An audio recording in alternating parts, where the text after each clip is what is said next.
சீரியல்களின் full எபிசோடுகளை Sun டிவியில் ஒளிபரப்பான உடனே எக்ஸ்க்ளூசிவாக சன் நெக்ஸ்டில் மட்டும் ஃப்ரீயா பாருங்கள். வந்து பேசிட்டு போறப்பவே அம்மா ரொம்ப அழ ஆரம்பிச்சிட்டாங்க. அதை பார்த்ததும் நானும் அழுதுட்டேனா. நான் அழுகிறத பார்த்ததும் அம்மா அவங்களே அவங்க மனசை தேத்திக்கிட்டு சரியாயிட்டாங்க. அப்பதான் உன்னை கூட்டிட்டு வர சொன்னாங்க. நீ எதுவும் யோசிக்காத, வா போலாம், வா.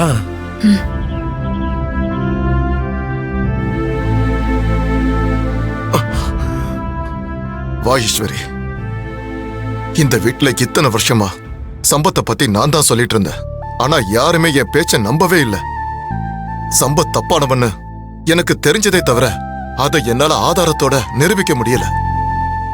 ஆனா நீ துணிஞ்சு இறங்கி என் அண்ணனை கொன்னது சம்பத்து தானே ஆதாரத்தோட நிரூபிச்சிருக்க. உன்னை எவ்வளவு பாராட்டினாலும் பத்தாது. ஆமா ஈஸ்வரி, நீ போலீஸ் ஆவறதுக்கு உனக்கு எல்லா தகுதியும் திறமையும் இருக்கு. நீ போலீஸ் ஆனதுக்கு அப்புறம் இந்த மாதிரி பல கொலைக்காரங்களை கண்டுபிடிச்சு அவங்களுக்கு சட்டப்படி தண்டனை வாங்கி கொடு ஈஸ்வரி. ஆமா ஈஸ்வரி, நீ எப்பவும் எதுக்கும் யாருக்காகவும் பயப்படக்கூடாது. சத்தியமா சொல்றேன், இப்பதான் என் அண்ணனோட ஆத்மா சாந்தி அடைஞ்சிருக்கு. இதுக்காக நான் உனக்கு காலம் முழுக்க நன்றி கடன் பட்டிருக்கம்மா. சார், சம்பத் சாரோட சுயரூபம், உண்மையான குணம் எனக்கு எப்பவோ தெரிஞ்சிருச்சு. ஆனா சரியான ஆதாரம் கிடைக்காததுனால நான் அவரை விட்டு வச்சிருந்தேன். அப்பதான் நீங்க விநாயகம் ஐயாவை கூட்டிட்டு வந்தீங்க. அதுக்கப்புறம் தான் இந்த விஷயத்துல பல கதவுகள் திறந்துச்சு. நீங்க மட்டும் விநாயகம் ஐயாவை கூட்டிட்டு வரலன்னா தன்ராஜுங்கிற ஒரு ரவுடி இருந்ததே எனக்கு தெரியாம போயிருக்கும்.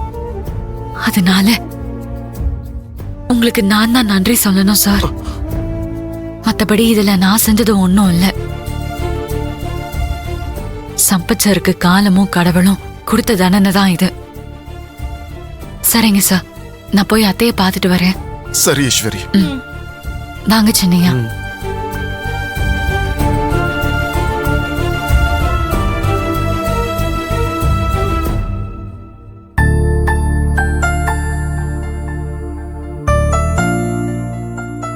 அத்தை,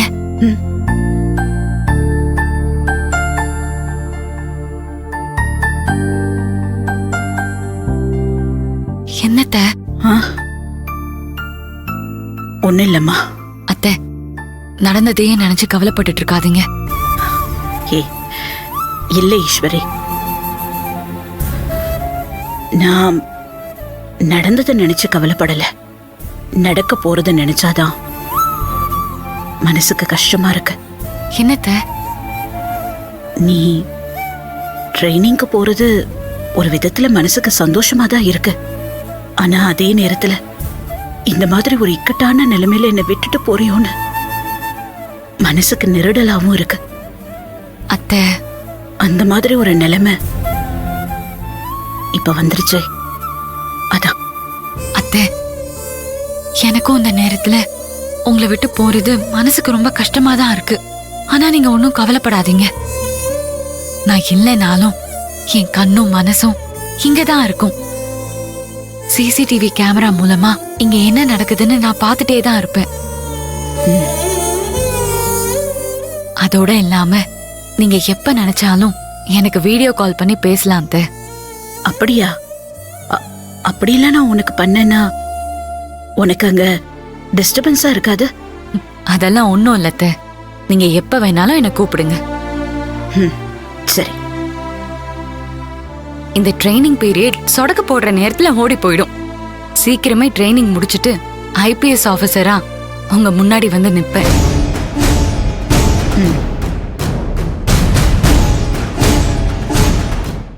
அத்தை, உங்ககிட்ட ஒண்ணு கேட்கலாமா?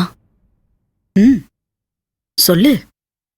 உங்களை ஒரே ஒரு தடவை கட்டி பிடிச்சுக்கிட்டா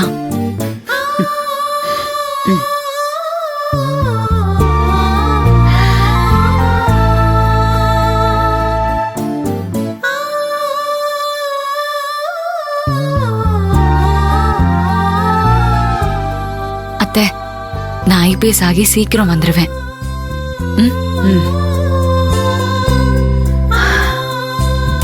ஈசு ஐபிஎஸ் ஆகி வந்தா அந்த கொலகார பாவி என்ன பண்ணுவான்னே தெரியலையே.